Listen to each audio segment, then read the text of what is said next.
تعالوا نعمل مع بعض طاجن لحمة بالبصل خطير جدا. كل اللي هيدوقه من ايدك هيحلف انه ما كلش زيه قبل كده، وانتوا عارفيني مش ببالغ والله العظيم، حاجة كده تحفة. بصوا اللحمة دايبة دوبان كده، بضغط عليها كده بالمعلقة بتدوب حرفيا. اللحمة دي كانت لحمة ضاني، انا هحط هنا معلقتين من الزيت. لو انت هتعملي لحمة عادية مش ضاني حطي سمنة. هنحضر معانا زي ما انتوا شايفين كده جوانح بصل، ممكن ابيض او احمر عادي، وكمان حطيت بصلتين او 3 قورمة، وممكن نضيف فلفل حامي لو بتحبيه.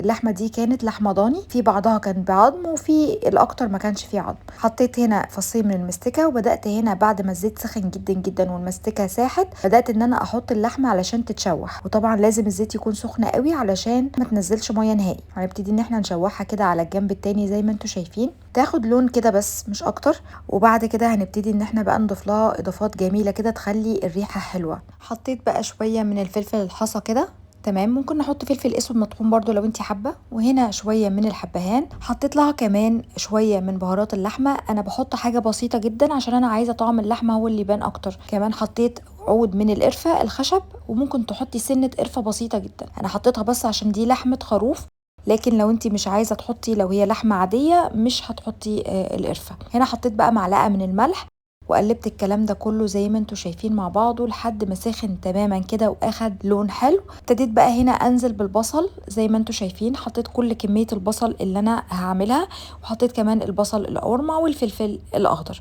طبعا الفلفل الاخضر ممكن تحطي فلفل حامي او بارد براحتك. قلبنا بقى الكلام الجميل ده مع بعض، ومش قادرة اقول لكم الريحة كانت عاملة ازاي، خطيرة بجد خطيرة. هنا هبتدي ان انا احط معلقة من الصلصة، حطيت كمان معلقة من السكر علشان تدي طعم سويت اند صور كده يبقى حلو قوي. نقلب بقى الكلام الجميل ده.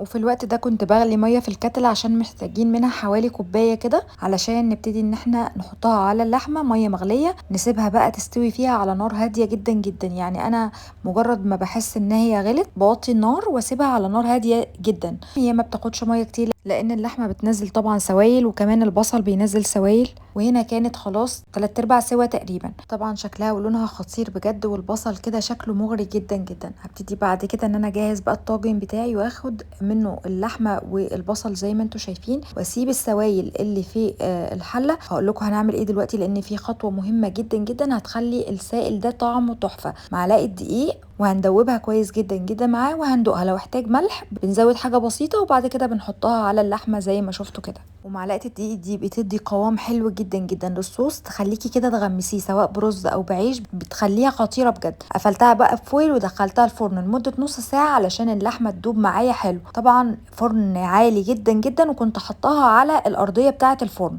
وطلعت بالمنظر القمر اللي انتوا شايفينه ده. والله العظيم اللحمه كانت دايبه دوب، يعني حته ملبسه كده البق كده بتدوب فعلا، جميله جدا جدا. طبعا الاكله دي بتتاكل مع رز ابيض او رز بالشعريه، او بقى ممكن تعمليها كمان مع عيش براحتك. وممكن تقفليها بعجينه، تقفلي الطاجن بعجينه وتدخليه برضو الفرن، بيبقى خطير.